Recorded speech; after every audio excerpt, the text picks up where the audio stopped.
The Lord wants all his children to partake of the eternal blessings available in his temple. He has directed what each person must do to qualify to enter his holy house. All requirements to enter the temple relate to personal holiness. To assess that readiness, each person who wants to enjoy the blessings of the temple will have 2 interviews. First, with a bishop, bishopric counselor, or branch president. Second, with a stake or mission president or one of his counselors. In those interviews, several questions will be asked.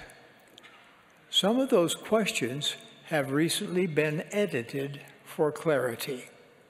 I would like to review them for you now. Are you a full tithe payer? Alrighty, Travis Winketzel. While I was out today, there was a woman who got on the bus who was clearly homeless,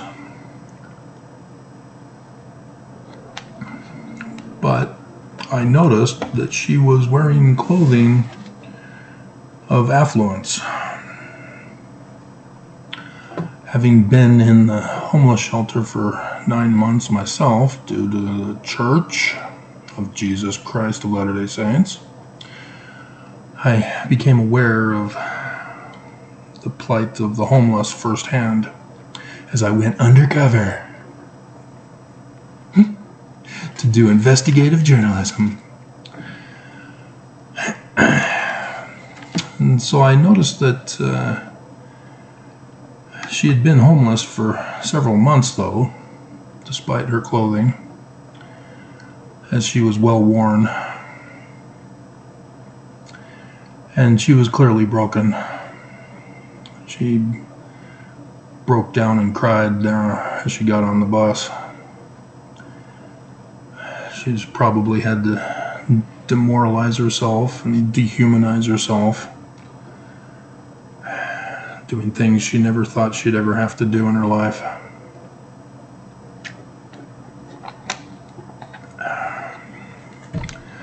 So as I've been covering about the church, criticizing them, because if I have to remind you, if you've not already gotten offended with my church comment, that you're okay with the church being criminal and abusive. Book of Mormon, keystone of Mormonism. 1 Nephi chapter 1 verse 2. Learning of the Jews, which means you do not use Christianity to interpret the Book of Mormon, which means when you see Jesus, it does not mean Jesus. You have to use the learning of the Jews. And so, this church obviously is lying to us. And they're deceiving us intentionally to keep us from the knowledge that is contained within the Book of Mormon. And the videos I've been doing the last couple of days with the debt crisis from the MAGA insurrectionists who are supposed to be given capital punishment and removed from office and weren't. And even if there are MAGA listening who are upset with me and you're doing a whataboutism about the deep state Dems, well, yeah, but you didn't do anything to them when you controlled the whole government. So you have nothing to complain about. Because clearly it was just a show for you to bark. Bark at them. Should that be the theme song in the description below? Maybe. It requires some upper level knowledge on your part to understand how it applies. But those of you who have followed me, you might be able to catch on. The moon has to do with religion. From the Egyptians. You know, the language of the Egyptians. You do know that in the Book of Mormon, right? You claim you believe and love the Book of Mormon, but you really don't. You draw near to the Book of Mormon with your lips, but your hearts are far from it. Oh, burn. Yeah, tithing is referred to as fire insurance to protect Mormons from the day that shall burn as an oven. Guess what, Mormons? It's the bicentennial year. In the learning of the Jews, it's the final year of the latter days. So if it's going to happen, it's going to happen this year. And what day is that? September 22nd. And so the church has got to figure out something else to destroy America with. Because only Mitt Romney's vote of no was not good enough to destroy America and the rest of the world so that the church can have their kingdom back. So let's go over the doctrine of tithing first. In section 119, which Brigham Young magically had appear and put in his 1844 Doctrine and Covenants, he's already claiming he's the true successor when nobody followed the true succession that Joseph Smith gave in section 107, verse 22. You didn't actually think that you'd find in Scripture the sustaining vote, did you? Even Irene in the Solemn Assembly for Nelson confessed. It began with John Taylor. Never happened before. It started with John Taylor, and that's the pattern that it's always been. John Taylor.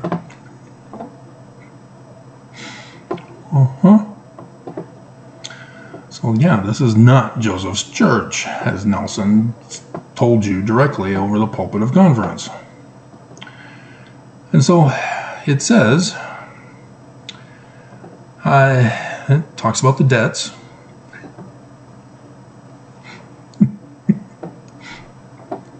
Of the presidency of my church, in other words, Brigham Young's debts.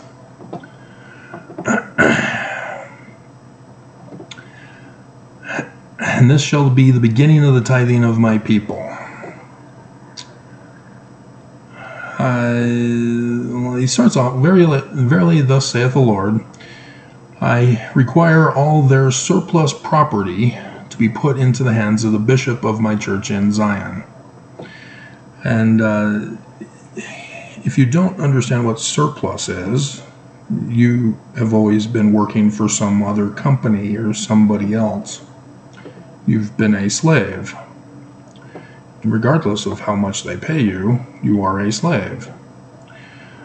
You have to own your own company. You have to run your own business to be an independent agent, to be free from slavery. And this is who's being referred to here, are those who are independent. This is farm times, where the majority of the populace had to work on a farm and sell their goods at a market. Otherwise you worked in a brothel. It's coming. I'm not really sure if they'll do it, but if they're going to bring back the adoption agency, they're going to have a brothel to supply the adoption agency.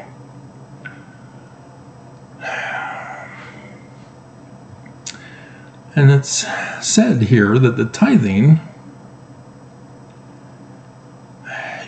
as it says in verse 3, is for the building of the temple, and for the laying of the foundation of Zion, and for the priesthood, and for the debts of the presidency of my church. Already you can see this is not Joseph. This is Brigham. And sure enough, Brigham was the one who started the payment of tithing in order to enter into the temple. especially the Nauvoo temple, which he waited to dedicate until May 1st, the anniversary of the Illuminati. Illuminati. You mean the symbol of the inverted pentagram? Go figure. And so you can see the criminal intention here with this section. But we skip over this because none of this applies to Mormons anymore. And so we go to verse 4. And after that, those who have been tithed shall pay an additional tithing of 1/10 of their interest annually. He's really sticking it to the Mormons. Dear God. But it's been interpreted as 1/10 of any income you receive. And so it's not interest anymore, because interest is surplus. But you've already given all your surplus to build the temple, build Zion, pay the priesthood, priestcraft, and for the debts of the presidency.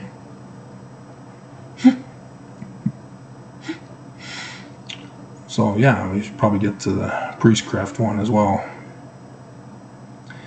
And so yeah, this is intended to be 1/10 of your surplus, because you own your own business, you work your own land to sell at the market, and then you get a surplus from which you then give 10%. But it's now been changed to slaves also give 10% of their wages. And so that's why I did the video the other day reminding everyone about the pyramid scheme down in Central America with the children, because you have to pay tithing in order to go on a mission. And those in Central America are extremely impoverished. And here the church is coming in saying, hey, Jesus will bless you if you pay tithing to us. You already see what it's for.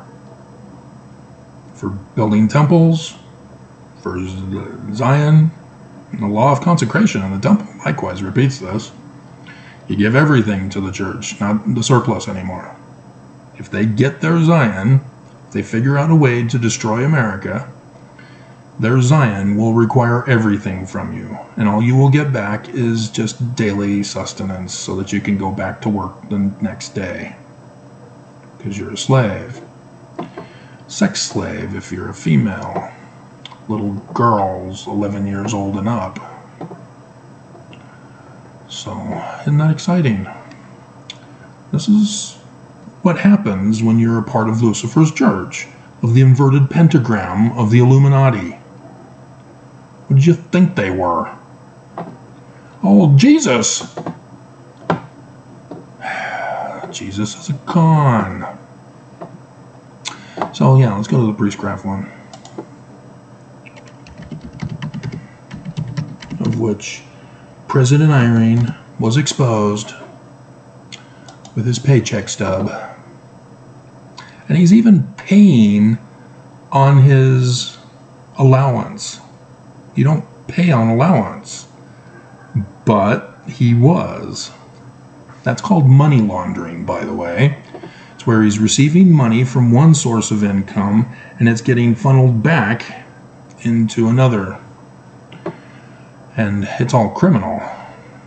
So it's not really getting laundered. It's still dirty money.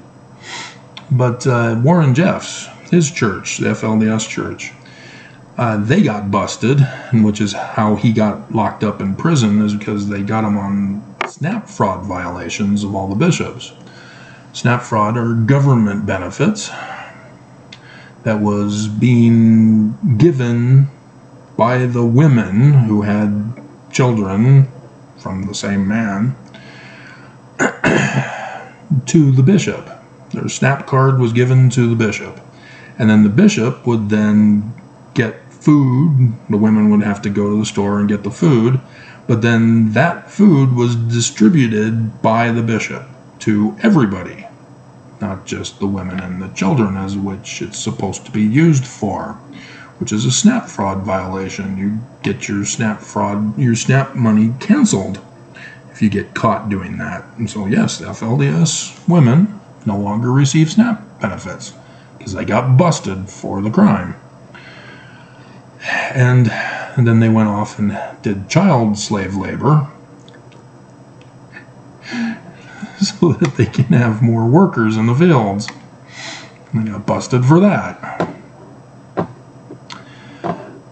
But the Church of Jesus Christ of Latter-day Saints does the same thing by requiring Mormons, not only as slaves to give tithing, but also to those who receive government benefits. They're also giving tithing, and bishops are requiring it. And bishops aren't to require it because they can get the church in trouble, just like the FLDS church. Oh, but wait, the government or the church controls the government, so they're safe. And that's why you have a whole bunch of pyramid schemes running Utah.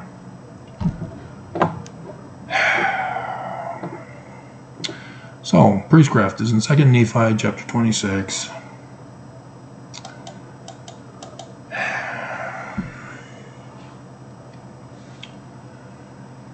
And so, yeah, it's taken off of the Isaiah passage, come buy and eat without money and without price.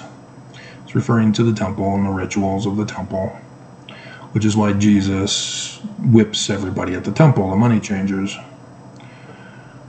And that's why the church constantly gets whipped by people suing for their money changing for the temple. Hath he commanded any that they should not partake of his salvation? Behold, I say unto you, nay, but he hath given it free for all men. Not in the church. You have to atone for Jesus' atonement. You have to pay reparations for Jesus' reparations. You have to restore what Jesus restored. See how evil this church is? They have completely screwed up the doctrine. And he hath commanded his people that they should persuade all men to repentance. Behold, hath the Lord commanded any that they should not partake of his goodness? Behold, I say unto you, nay, but all men are privileged, the one like unto the other, and none are forbidden, except in the Church of Jesus Christ of Latter-day Saints. He commandeth, that there shall be no priestcrafts. So why are the leaders of the church practicing priestcrafts in accordance with section 119, which was written by a Danite under the direction of Brigham Young? Right, now we know.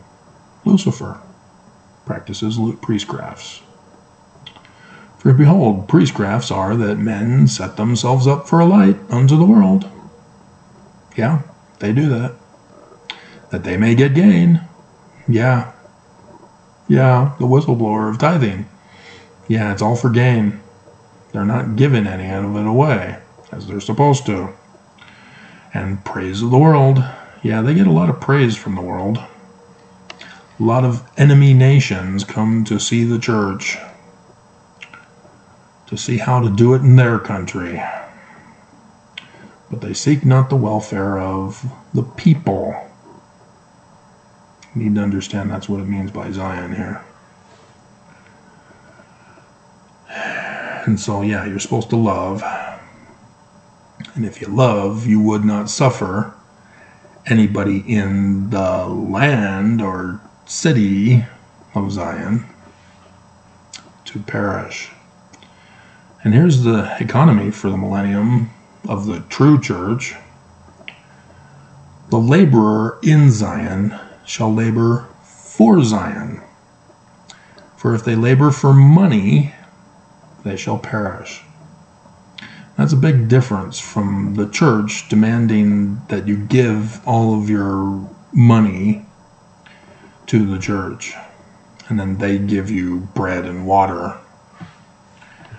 and a little cot to sleep on in a drug-infested shelter.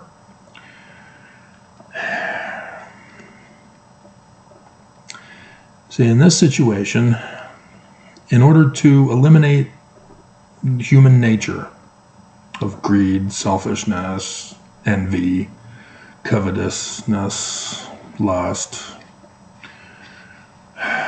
anger, etc., it's important that people work for a cause of which they themselves also get to benefit. See, communism is such that you don't benefit. You work for the government and you don't own anything. You get bread and water so that you can do it again the next day. That's the difference between this and communism. And it's different from fascist government as well that I told you about. And so in this situation, it requires a certain number of people, obviously. The more people you have, the more prosperous you'll become. It's because everybody is an owner of their own business. There are no slaves. If there is manual labor to be done, you get robotic technology, automated manufacturing, so that you don't have humans involved. And you're the one who designed or producing the product.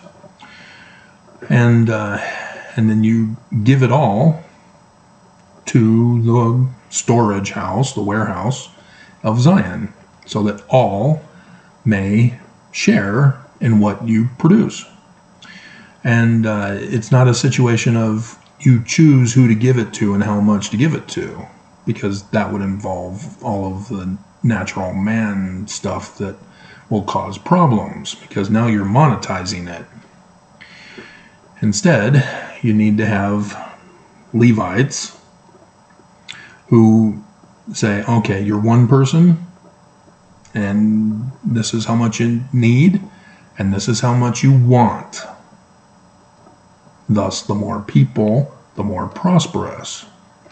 Because if it's just two of you, yeah, you have to do everything. Both of you have to do everything. All the manual labor, everything. So it kind of helps to have a larger society. The larger the society, the more productive and prosperous the people will be. And there is no money. You don't pay for anything. Take that, conservatives. And thus no debt. And so the storehouses then are simply you contribute, and then you get whatever you need and whatever you want. It's that simple. So if you are wanting to make clothing, make clothing. You don't make it for yourself, you make it for other people. And then you get to keep what you made for yourself, and then other people get to share in your clothing as well. And then as a result, you need food to live, so you get food because somebody else provided the food for you. And etc. All of the other technologies and necessities of life that help enhance it. This is what should be tithing, because we now go to Malachi. I don't need to.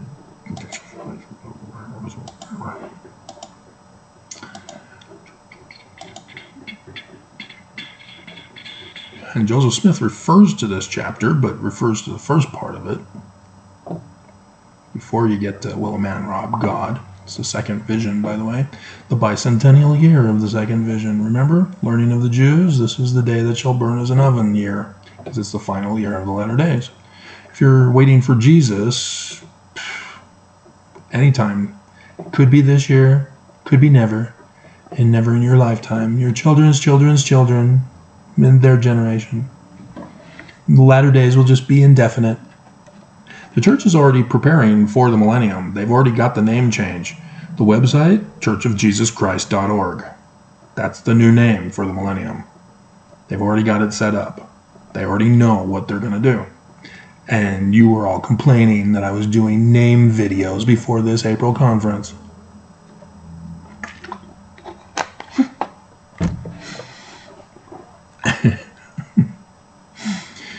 And so, yeah, will a man rob God? Yet ye have robbed me. They repeat this over and over at Tithing Settlement, which is now renamed something else. It's Tithing Settlement.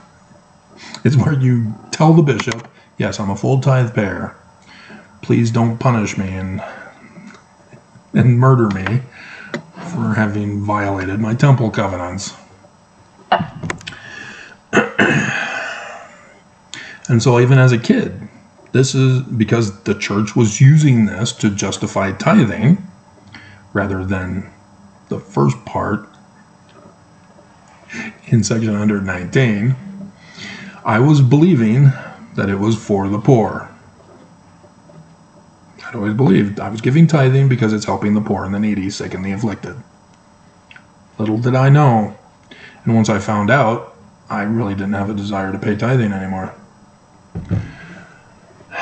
If I had to, I did, but yeah, it's just, what's the point? It's not helping people. This was my first impact to realizing that the church has some problems that need to be fixed. And then I would come to realize if it's a church, you don't fix it, they're not true. And that's what a lot of ex-Mormons are in denial of. They think that if the church would just fix a few things, they'd go back. No, the church isn't true.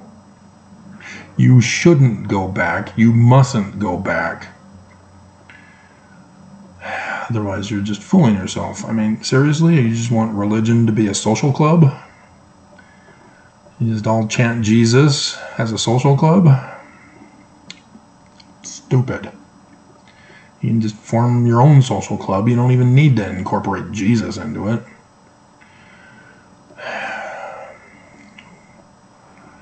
Wherein have we robbed thee? In tithes and offerings.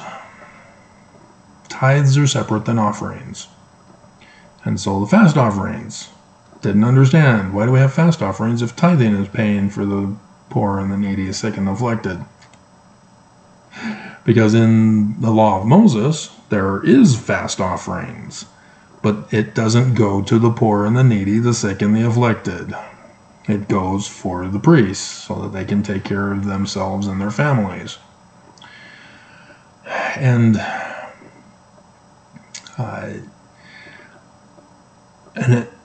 it has to do with the fasting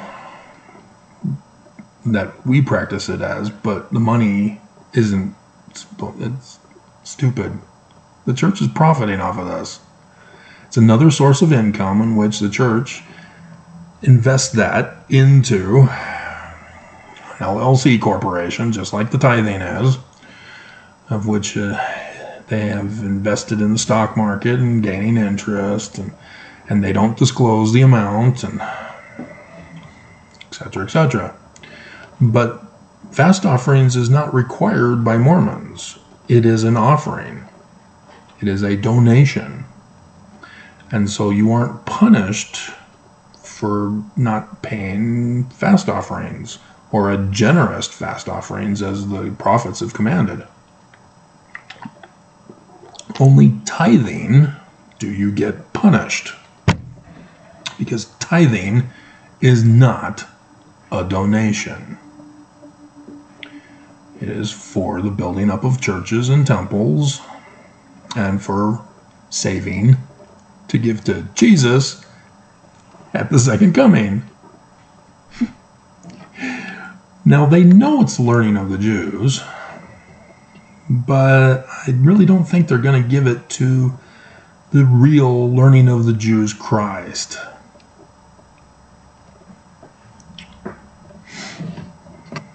Do I need to explain it for you? We're at 30 minutes. There are people listening.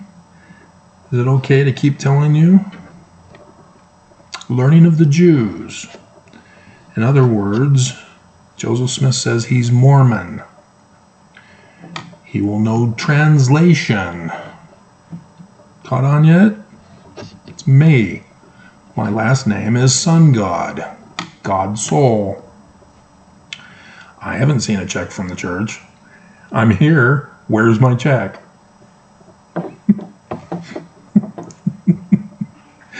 So they've robbed me. Will a man rob me? Yes, Nelson's robbed me. Give me my money. There's some people that need it. So bring ye all the tithes, not the offerings. Because the offerings are directly for the priests. And in some situations, they're like the sacrament, where a portion is given back to the offerer in remembrance of Horus, who is going to restore the kingdom in the latter days of his father Osiris, who was murdered by his brother Satan. And thus the broken bread and the blood-red wine for the broken body and the blood spilt by Osiris. Notice Jesus didn't have his body broken. It's because he's not as Osiris. Jesus isn't even real. They're talking about Horus, who restores the throne on the crossroads of America on 8 April 2024. That's what all that was about. Learning of the Jews. Big difference from the learning of Christians. And so, yes, the open the windows of heaven, pour you out a blessing. It's using rain as a symbol of spirit, which, again, not Christian interpretation, scientific interpretation of the learning of the Jews. Agronomy.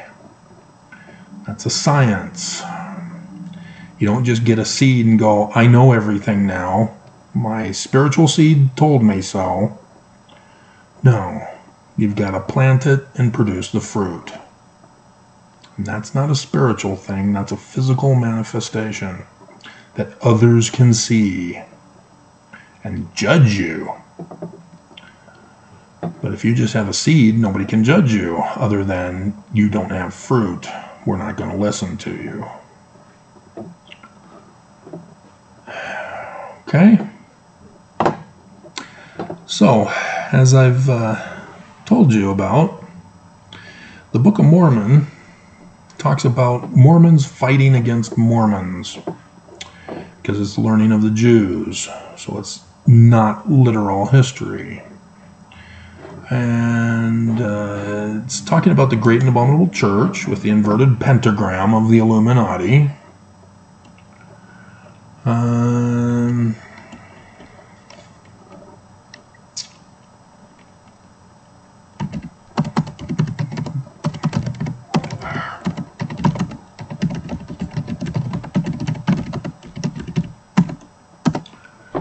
It's a great and abominable church shall fall.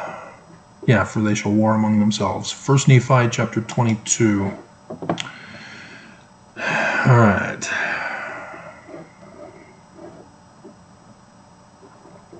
And you have to take this into the context of the parable given in section 101, starting in verse 43 of the Doctrine and Covenants, because Mormons are supposedly going to be scattered throughout all the earth. And then the man like Moses will then gather them to Zion. And so that's what you need to understand here in verse 11. But verse 12, wherefore he will bring them again out of captivity, and they shall be gathered together to the lands of their inheritance. This is the man like Moses, the Mormon. And they shall be brought out of obscurity and out of darkness, and they shall know that the Lord is their Savior and their Redeemer, the Mighty One of Israel. Because Jesus didn't appear, so it must be him. And the blood of that great and abominable church, which is the whore, referred to as Babylon by John in Revelation and Joseph Smith, that they didn't decode in section 1, verse 16. They said they got them all. They missed some. Bruce, you missed some. Shall turn upon their own heads. This is the Jewish holy day of Purim, with Queen Ishtar,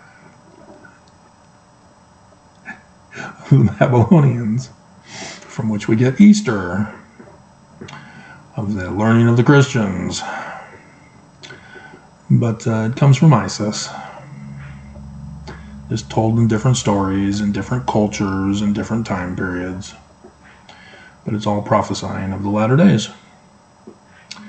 For they shall war among themselves, and the sword of their own hands shall fall upon their own heads, and they shall be drunken with their own blood.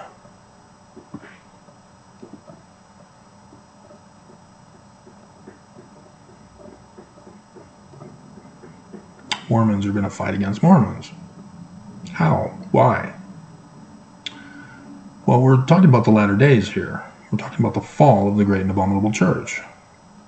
This is the final year. So when I saw the debt crisis, I went, oh, I get it. The church will get their kingdom back if we default on our debts.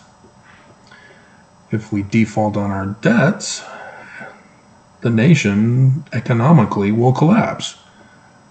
Mormons, likewise, will be out of work because the jobs quit. Take the money and run. Pull it out of the stock market and run away. And so Mormons are going to be impoverished, like the woman I saw on the bus this morning. And who do you think they're going to turn to first, which the church will then turn them back to their families?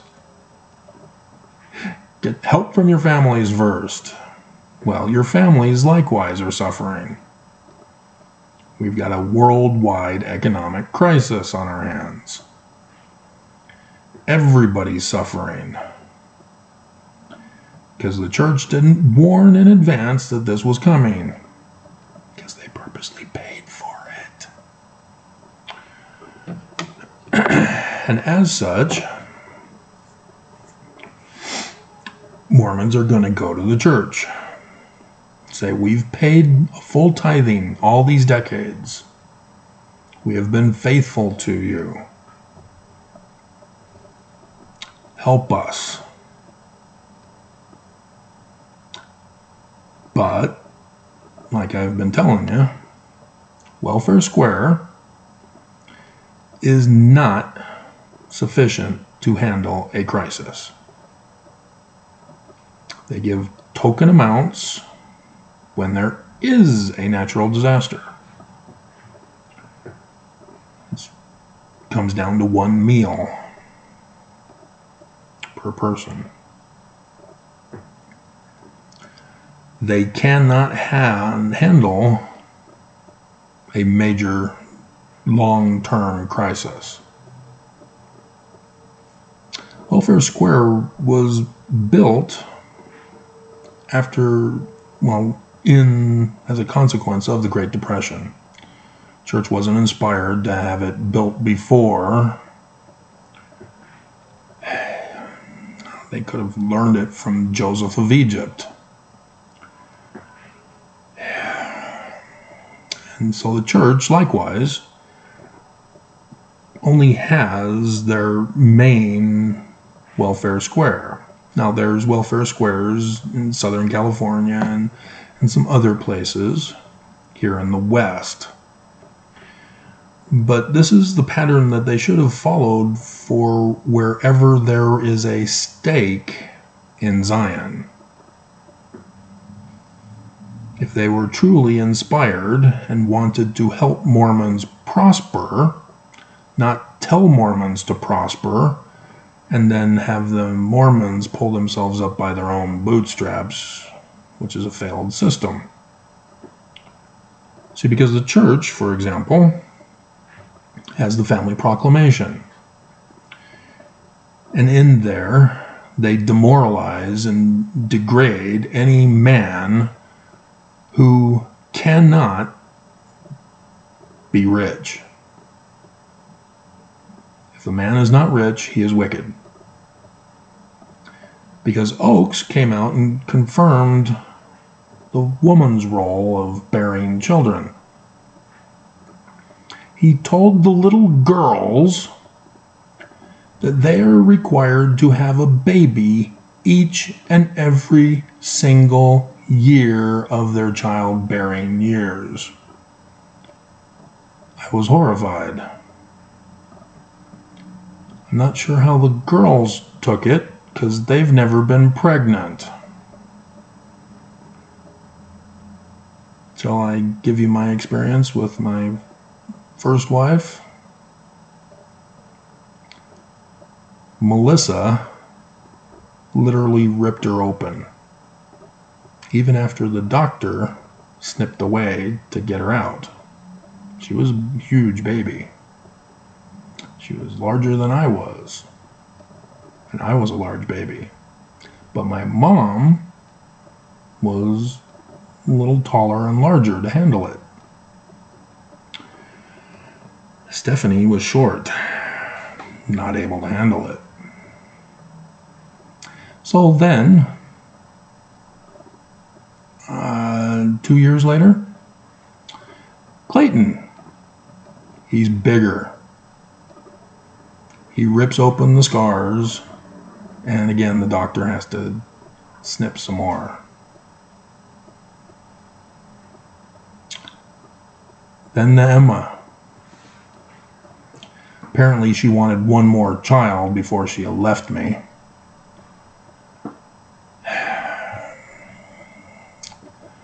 But I understand she was even larger.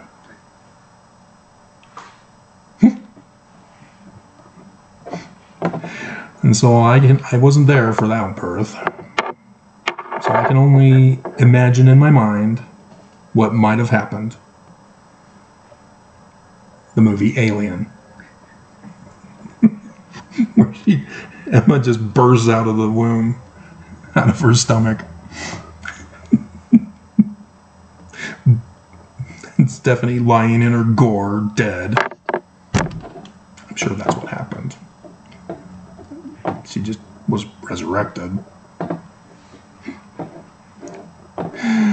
So,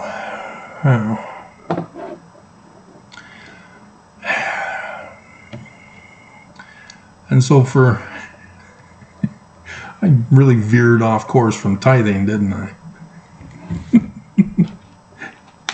And so, yes, a woman is supposed to be a breeder. Every single year, a breeder. Should we do the math on that? 11-year-old girls.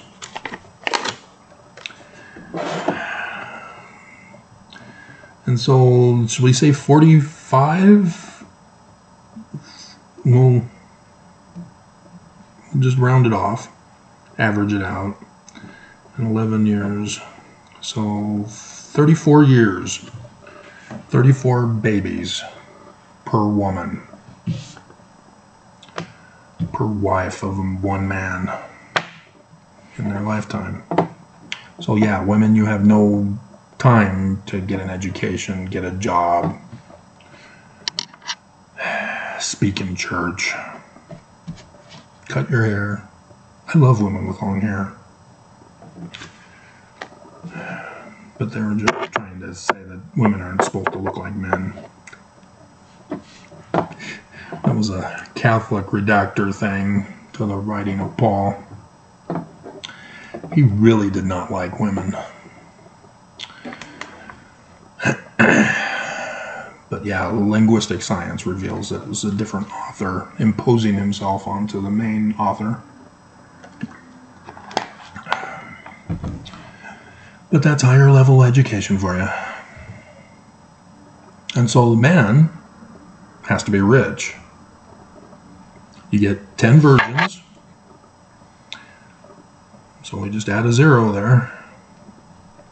A man needs to be filthy rich enough to be able to afford 340 children.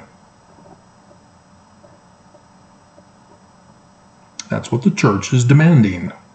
That's what Oakes said and demanded. And yes, he said, I understand the economy doesn't make that happen. But you need to have faith in Jesus. Trust in the Lord to make it happen.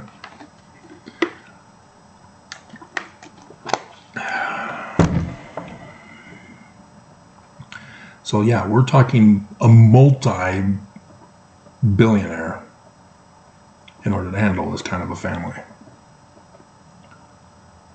The church is demanding of Mormons what they themselves are getting a free pass for. The membership is paying the prophets to live their lifestyle. They're supposed to be retired. Nelson, retired. He was a surgeon. Do you know how much money they get? A lot of money. He can live off of that money for the rest of his life. He doesn't need to get an allowance on top of that. But he does.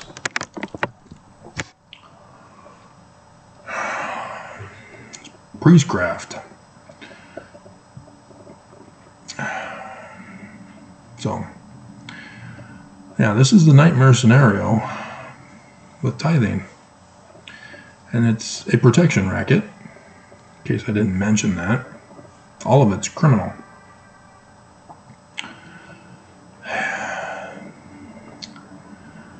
And so the money from tithing is used to commit further crimes. And it's getting Mormons to likewise commit crimes. Because how are you going to be able to pay the debt back to Jesus? 340 kids, get working. But yeah, the church will not care for the homeless, and the poor and the needy, sick and the afflicted. They have to do it themselves. And the church says, you're not faithful enough, you're wicked. You need to repent. Come unto Jesus. He will pull you out by your own bootstraps. And he doesn't exist. He won't do it. And the homeless and the poor know this. And so the shelter money, church gave in 2021 $3.3 million. That money went to the shelter, but it went to the board of directors and the employees. That's it. Those board of directors sure get paid a lot of money, don't they? Because none of it goes to the poor. None of it goes to the homeless. They are stuck there. And they are corralled there, and they are poisoned there, and they are sickened there, and they are murdered there. Remember? I was undercover there for 9 months.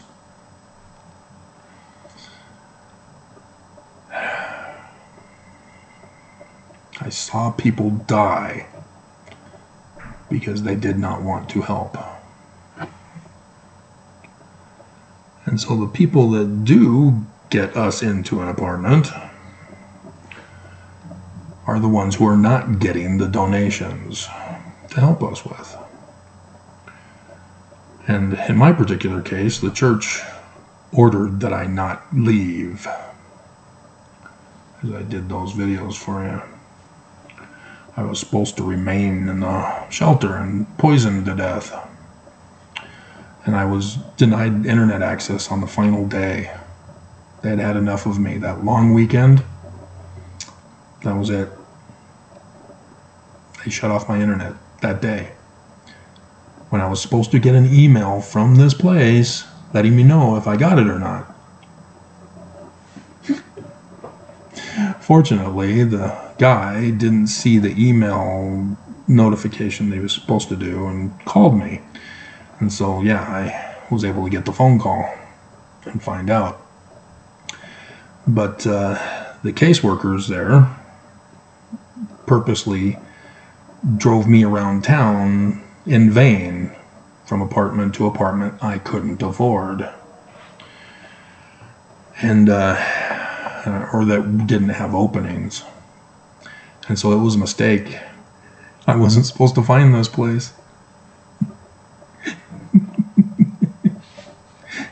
But she had succeeded in hesitating long enough until the check-in people lost their money. And so they weren't going to pay for first month's rent and the deposits and furnishings and food and stuff to get a person started out in a place to live.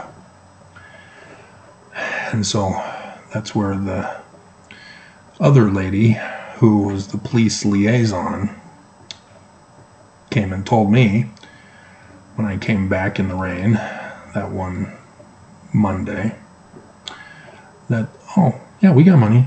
We can do it for you. Yeah, we can cover it all for you. And then the caseworker found out, and the liaison lady was trying to backpedal and not pay. Those homeless cannot pull themselves out. They cannot get into an apartment on their own. Even if they have a job, they cannot do it. It is too much money to get into a place to live. And it requires those organizations to receive the donations, not the shelter. And those organizations don't get the funding. And so I was lucky. It was a miracle, literally, as I held that liaison woman to the coals. You promised me. You pay it because you promised me. And I still didn't get furnishings, still didn't get food, and other basic necessities. They paid for the apartment. That's fine enough. Get me the hell out of there. And then the church sent my brother on me to try to silence me on YouTube.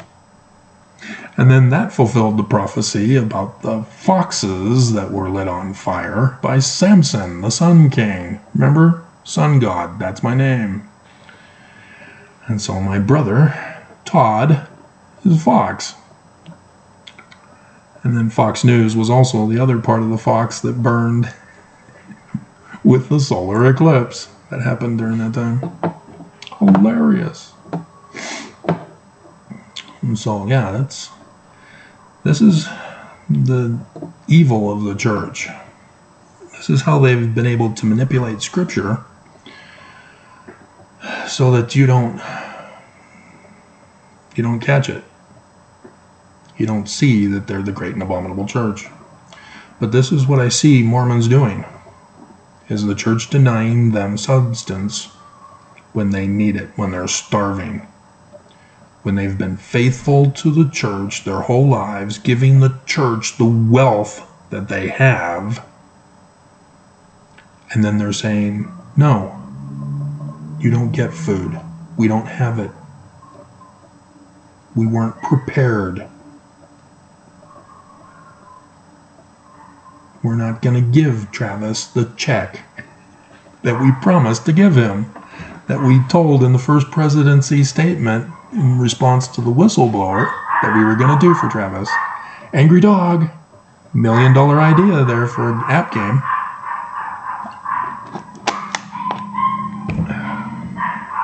Yep. Had a couple of dogs on the bus today too.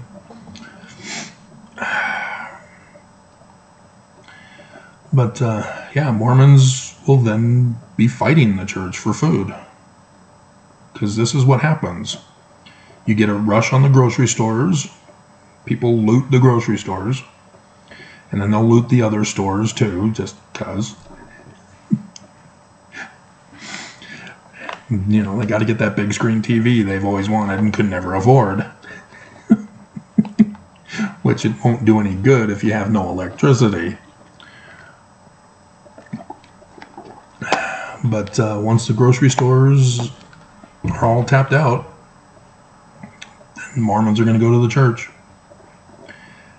And because they're not poor, or because they're not rich, because the rich aren't going to have these kinds of problems, they'll be able to pay people, to bribe people, to get supplies of food. They'll be able to go out of state, out of the country, to acquire the food. They can even flee the country to go to a place that has the food. Like the prophets. This is Joseph Smith in his parable in section 101. The prophets are going to flee. This is how I see this unfolding here. Is that the Mormons, who are starving to death and are being criminalized, les miserables, which would mean another song rather than Bark at the Moon. But yeah, this is the fate that we face here. And even though the Democrats postponed it by caving in to the extortion threat demands, the poor are going to suffer here. There are numerous ways they've designed to punish and hurt the poor, even more than they already are. Not only are children going to have to work for their food, little babies,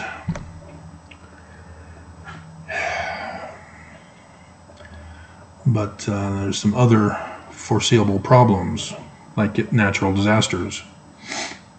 Any funding for natural disasters has to be taken from money from another source. And, of course, Congress has to approve. And so, yeah, relief money for a natural disaster, it's going to take even longer than it already takes.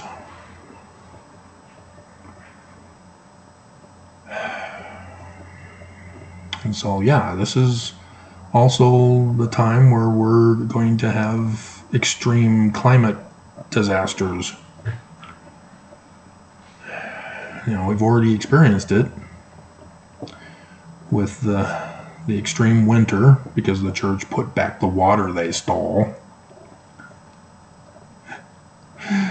And then the intense flooding that we've already had. But we're a little slow on the heat. Have you noticed that? Usually we'll get up into the 90s, if not 100s, on an extreme year. And we didn't do that for May. We got into the 80s, but pretty mild for the most part. And central air. Thank God for central air. But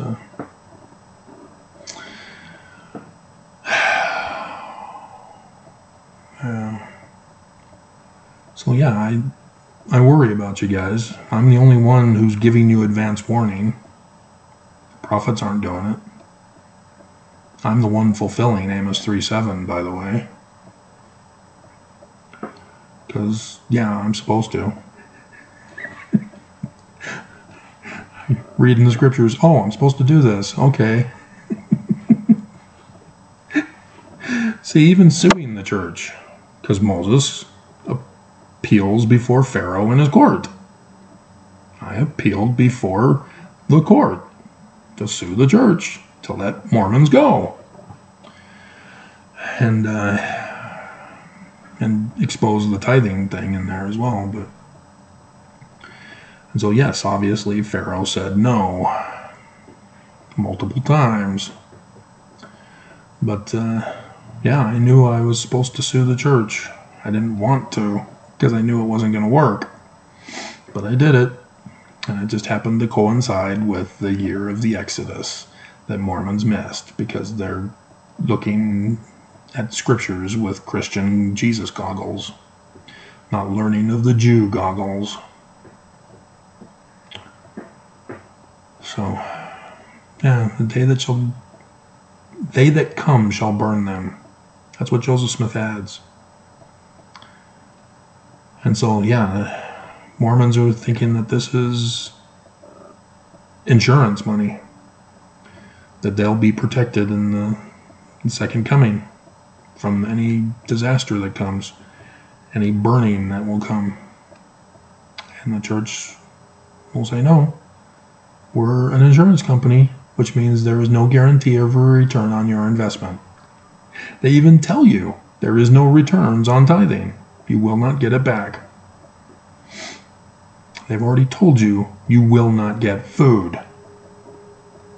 They've already told you. But you aren't paying attention because you're looking at the church with Christian Jesus goggles.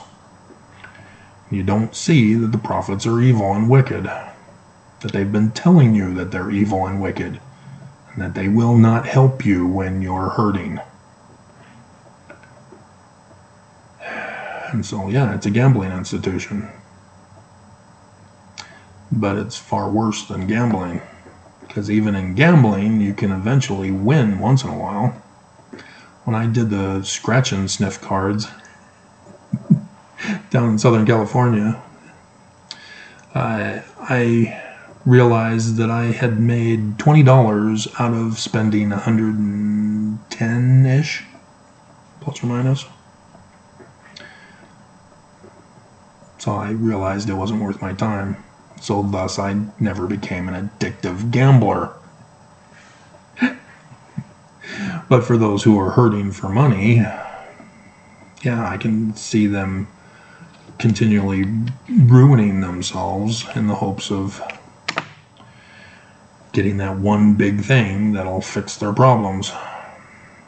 It's a trap. And it preys upon the poor. That's what the church does. They prey upon the poor. So the rich don't need to pay tithing, but they do for loyalty purposes and to get favors from the church. You know, like Gail Miller, who was in charge of the shelters.